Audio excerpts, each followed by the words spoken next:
now Van Dracovin, Lord and Emperor of the Dracovin Empire, and welcome! It is time to continue my discussion on the 5th edition of Dungeons & Dragons 5e D&D. Well, we last left off, we've been diving into information about you as a DM. And of course, we started talking about inspiration. We've talked a little bit about inspiration before, but now I'm going to be talking about it on the Dungeon Master side. So, alright. What we have to know about inspiration is it's always going to be something extra in a game. Think about it like cooking a meal. I can cook this meal 2 different ways. I can just cook it as a standard, or I can add a bit of spice to it. This spice will change a little bit of flavor, maybe make it a little better, but like all spices, I can ruin it. And that's the essence of inspiration. It's a spice you can choose to add, because sometimes it adds to your meal. Other times, though, well. And that's where we come to the crux of it. Some DMs choose to ignore inspiration completely. They don't care about it. It's not important, it's not there, it's not going to help them. Others look to embrace it and add it into their games, to use it as a proper tool to encourage things in their players. Because inspiration comes down to one important factor. It's an encouragement factor for various behaviors. Now, the essence of this all is that inspiration, when you use it, should make your game more fun. Simple as that. If it doesn't, you shouldn't use it. And when you're rewarding inspiration, it should be done at those exciting, memorable, action-packed points in time where it'll basically feel like your characters are on the right path and getting a reward for the adventure they're going on. Now, as a basic rule, inspiration should be rewarded once per session per character. No more than that, no less than that, if you're using it. It is important to note, however, though, as you play through various campaigns and develop your own style for using inspiration, you might want to increase the amount of times you award it, or decrease it. This is only a golden rule. This isn't the end-all, be-all. Maybe your games, more inspiration is better, maybe less is better. Whichever, once you've found your sort of voice at using it, you can keep that the same in every campaign you run as a Dungeon Master, or you can change it. This campaign, it might seem more appropriate to have 2 inspiration appear per session. This one over here, 1 every other session. This one here, 1 every session. Back to the golden rule. It will depend on what you want to do. You could find that sweet spot in your own style, or you could try to push it more towards the style you're pushing forth in that campaign, which is an important part of this. As I said, this rewards behavior, so having the way that inspiration is integrated fit within whatever style you normally have or are trying to convey in the campaign you're running is important. But you also want to look to your players' preferences. Your players will like certain things, dislike certain things, they'll have their own way of doing things, and you want everything to smoothly fit through all this kind of stuff here. Again, you're going to ask yourself, is this something that if I add it to my campaign is going to make it much more fun campaign to play? And if I add this to my campaign, is it going to fit within not only my own style, but whatever style or genre I'm building in with my campaign? And whatever you do to answer those will kind of determine not only if you're using inspiration, but how you use it. Now, one of the first things you can do when it comes to awarding inspiration is award it for good role-playing. For one of your players to act within their character. And when I'm talking about the character, you're going to want to look to the personality they've been developing. Bonds, flaws, and ideals are a great way to look at a character and try to figure out a general idea of whatever personality they have, how that character is. So once you're fitting into that in their actions, that's good. And it's not just that they're acting in character. That's not the true reason to do it. Once they are acting in character, It will depend on the actions they're doing in the game. Are they doing something that's going to bring the group to a massive amount of danger that could screw them over? Doing something that has the group of the table erupt in laughter. They're doing whatever it is as appropriate to their character, but it makes everybody laugh. Or are they doing something appropriate to the character and it ends up being this awesome action set piece? These are things that help drive story. Danger, excitement, laughter. If it seems appropriate to the character that they're doing this to drive this, great. Award inspiration. They've made the game more memorable and more fun for everyone. Now it is important that you take into account all of your players' gameplay styles, because you don't want to just fit into one style. Someone might get into their character more, one of your players, than another. Both of them will have their own style for playing the character and dealing and diving into it. And you don't want to just reward the one style. Make sure that they're fitting in with the way that they play the game, but also fitting into what their character would do. And beyond that, that's just a little bit of judgment, a little bit of being open-minded there, and then figuring out the best point in time to award it. You don't want a favoritism that you could have. That's not good for the group, so you don't want to push that. You want to make sure you avoid some of it. You're trying to encourage participation, that everybody does their part, and everybody at least attempts to play as their character. Those are the important factors as it. That's what the behaviors you're encouraging with this reward. Now, you might want to reward inspiration as part of heroic action-packed actions. Effectively, when a character wants to do some sort of ideal of daring do, swing from a chandelier to leap down upon the enemy, 2 floors down, using the chandelier to kind of break their fall a bit, kind of hitting them, smacking them down, stabbing down at them to try to finish them off quickly and efficiently.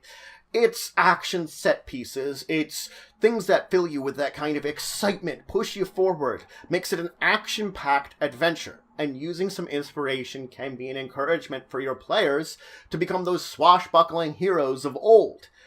Granted, it depends on your type of your adventure. This is great if you want some kind of action-packed, swashbuckling type adventure, then yeah, use this. And if you are, I would recommend that you allow inspiration to be used rather than before the roll, after it. The reason behind thinking this way is that if my character in a swashbuckling adventure wants to attempt something really awesome, I try to attempt it. If I'm failing, I have the backup of the inspiration to maybe give me a chance to succeed then. That I can add another d20, roll it, and take whatever's best. And I could see that, oh, luck was with me, and my daring actions allows me to pull it off here when it seemed like all was lost. It's a backup to keep you seeming more of that action swashbuckly hero. Sometimes they mess up, but oftentimes they don't. Now, another way of awarding inspiration is a victory in the campaign. The fact is that sometimes you as a DM want to rely on dice more than you want to rely on your own judgment. The last 2 ways of doing it are more judgment-based. You're judging when things are appropriate, when they're doing actually something that's swashbuckly action-packed and not completely idiotic, when they are acting in character or not acting in character. Mechanically speaking, we're still using our judgment, and when you don't want to necessarily use your judgment, you might want to look to awarding it at the climax or at certain points within an adventure that they have accomplished certain tasks. This could be accomplishing goals, defeating a major enemy, finding out a turn in a story leading you from one location to another. Something major that happens in the storyline and drives the story forward might be a great time for the group as a whole, all the individuals, to gain an inspiration. They've been inspired because they defeated their great villain. They've been inspired because they've learned the great secret of where they have to head to next. They've been inspired because they've managed to save the day, but there's still more work to do. This could even be something as if they had some kind of daring plan that they managed to successfully execute as part of completing the adventure. Great. Inspiration for the group. Now, another way you could award inspiration is when they stick to the genre you're playing. What do I mean by this? They want to be characters in the genre you want. Good example would be a horror genre. If I'm playing a game that is specifically a horror genre, there are certain things that characters in a horror movie, in a horror book, in a horror media do in particular. Things like splitting up, things like going off alone, things like spending a night in a haunted house when you've been told it's a haunted house, it's a bad idea to do this. These are generally tropes of the horror genre. Any kind of genre you're playing that your characters decide to stick to these various archetypes of the characters within that genre should be pushed forward for inspiration.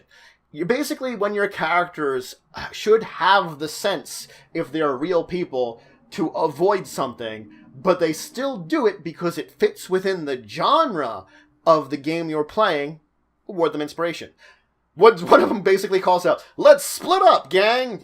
That's a little Scooby-Doo, but basically, they tell the party to split up because they want to investigate more space quicker. Then yeah, you've activated a horror trope, and yeah, if you're playing a horror campaign, inspiration. Other genres might work with different tropes. Each genre you might be playing has their own kind of little tropes and idealisms that the general protagonists tend to do. And fitting along with that is a great reason to encourage acting within the genre. You should make sure to tell your players what kind of game, what kind of genre you're going to be running ahead of time so that they know that. If you say like, oh, there's going to be a lot of horror elements to this here, so you might have some kind of spooky things going on in the background, then they're going to know that when they hear about that haunted house, it's time to spend the night. They are trying to be the protagonist in a horror story. Now, the last way that inspiration can in fact be awarded is through other players. This is an important thing because it's something that it's been talked about a little bit. We haven't dived into it as much. Players can give their inspiration to another player. Simple as that. They can share inspiration. It's another way that inspiration can be awarded. I earned inspiration, but I'm not going to use it, so I'm going to give it to my friend over there. Some role-playing groups have even been known to kind of pull inspiration together as a group resource that they're kind of doling out. Regardless of how your group handles it, when your players want to give their inspiration away, basically award their inspiration to others, you really should let them know some conventions, because inspiration is still an encouragement for behavior. So you should give them some reasons and rules and basically guidelines that they are allowed to do that. Don't just open-ended say, you can give your inspiration to anybody. No. Say to them, okay, you're allowed to give your inspiration away, but here's some guidelines as to when you can do it. As long as it seems like it's fitting in with those conventions, let them. But that's it for today. So I dove into inspiration today, and in particular, I dove into the types of situations you might consider awarding inspiration. I wasn't talking about actually awarding it at this point in time. I'm talking about here's the kind of setup where you might consider using it as a reward.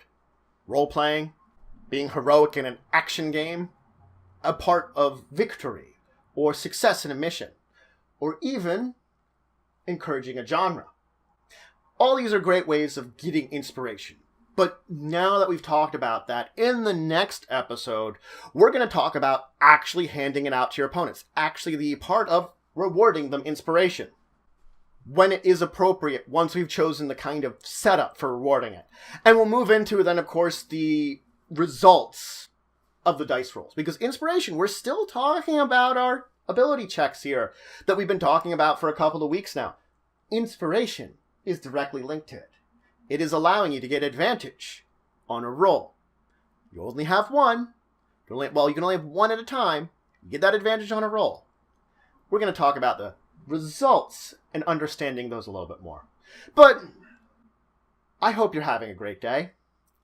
If you actually have a different way of awarding inspiration to your players, an interesting way, different than one of these ways, or you've made a tweak on one of these formulas for your way of awarding inspiration, let me know in the comments below.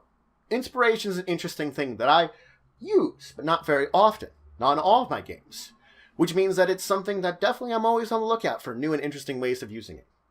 But regardless, though, until the next time, I bid you farewell.